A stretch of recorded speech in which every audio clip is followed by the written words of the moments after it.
आज 10 अप्रैल 2024 को सुबह 11 बजे राज्यसभा के 10 नवनिर्वाचित सदस्यों ने शपथ ली। बंगाल से नवनिर्वाचित सदस्या श्रीमती ममता ठाकुर ने बंगला में शपथ ली, पर संविधान के तहत तय शपथ पत्र में खुद एक शब्द का बदलाव कर दिया। शपथ में गॉड की जगह उन्होंने श्री श्री हरि गुरु चंद ठाकुर शब्द का इस्तेमाल किया। यह संविधान की धारा 99 के तहत तय शपथ पत्र की खुली अवमानना थी, उल्लंघन भी। Shrimati Mamata Thakur, newly elected member belonging to all India Trinamool Congress and representing West Bengal, spoke the words, I quote, Sri Sri Hari Guru Chand Thakur in place of the word, I quote, God. निर्धारित पाठ यानी मूल पाठ से भटकाव या विचलन देखते हुए माननीय सभापति ने उन्हें दोबारा शपथ लेने का निर्देश दिया, जिसका उन्होंने पालन किया। राज्यसभा में बैठने से पहले या सदस्य होने से पहले संविधान की धारा 99, आर्टिकल 99 के तहत राज्यसभा के नवनिर्वाचित सदस्यों या नॉमिनेटेड मेंबर्स को संविधान के 3rd शेड्यूल के तहत ओथ या एफर्मेशन शपथ लेना होता है। वे संविधान की 8वीं अनुसूची के में शामिल भाषाओं में या अंग्रेजी में शपथ ले सकते हैं। इस मामले में कोर्ट के फैसले भी बहुत स्पष्ट आ चुके हैं। संविधान किसी भी विचलन या भिन्नता की अनुमति नहीं देता, क्योंकि यह स्पष्ट रूप से अवैध माना जाएगा।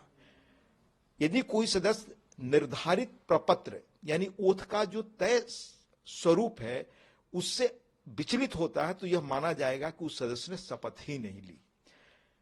तत्काल माननीय चेयरमैन ने इस डेविएशन को गौर किया और उन्होंने माननीय सदस्य को तय शपथ पत्र के तहत शपथ लेने की बात कही, जिसका उन्होंने पालन किया। उल्लेखनीय है कि केरल हाई कोर्ट में Haridarshan Palayal versus the speaker Kerala legislative assembly and others के मामले में केरल हाई कोर्ट का स्पष्ट फैसला है। वहां भी एक माननीय सदस्य ने श्री नारायण गुरु के नाम पर शपथ ली।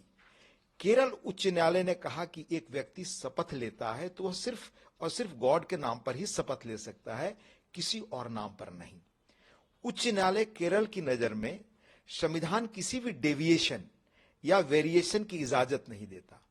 यह डेविएशन सिर्फ इरेगुलरिटी ही नहीं है, बल्कि यह इलीगलिटी को भी दिखाता है, यह मैनिफेस्ट करता है।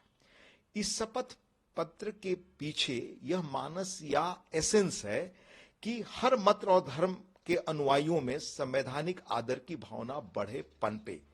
इसलिए कोर्ट ने कहा कि जब गॉड के भारत में अनेक स्वरूप हैं, अगर सबके बारे में इजाजत दी गई तो यह अंतहीन मामला बनेगा।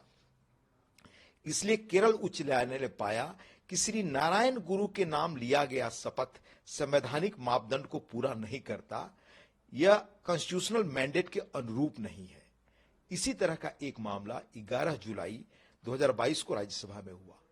कर्नाटक से तब नवनिर्वाचित सदस्य भाजपा के श्री जगेश ने गॉड की जगह पर लॉर्ड राघवेंद्र स्वामी शब्द का इस्तेमाल किया। सदस्य को बताया गया, पुनः उन्हें दोबारा 18 जुलाई 22 को तय फॉर्मेट में शपथ लेनी पड़ी।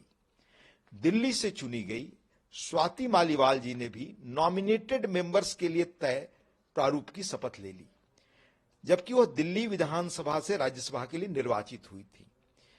आखिर में उन्होंने एक नारा भी लगाया। तत्काल माननीय चेयरमैन राज्यसभा ने उन्हें निर्देश दिया और इसके बाद उन्हें इलेक्टेड मेंबर्स के तय स्वरूप में शपथ लेनी पड़ी और वह नारा रिकॉर्ड पर नहीं गया। इसी तरह श्री कपिल सिब्बल जी, जो उत्तर प्रदेश से निर्दलीय निर्वाचित हुए इस बार, उन्हें भी दोबारा शपथ लेनी पड़ी इसी चूक की वजह से। आज भी 2 सदस्यों ने तय फॉर्मेट के तहत शपथ के बाद अंत में स्लोगन की चर्चा की। तत्काल माननीय चेयरमैन राज्यसभा ने उन्हें रिकॉर्ड से हटाने की बात कही। राज्यसभा के माननीय चेयरमैन, जो संविधान के बड़े ज्ञाता हैं, कानूनविद हैं, वो हमेशा संवैधानिक कानूनों, परंपराओं, राज्यसभा के रूल्स और प्रोसीजर को मानने के प्रति चौकस और सचेत रहते हैं।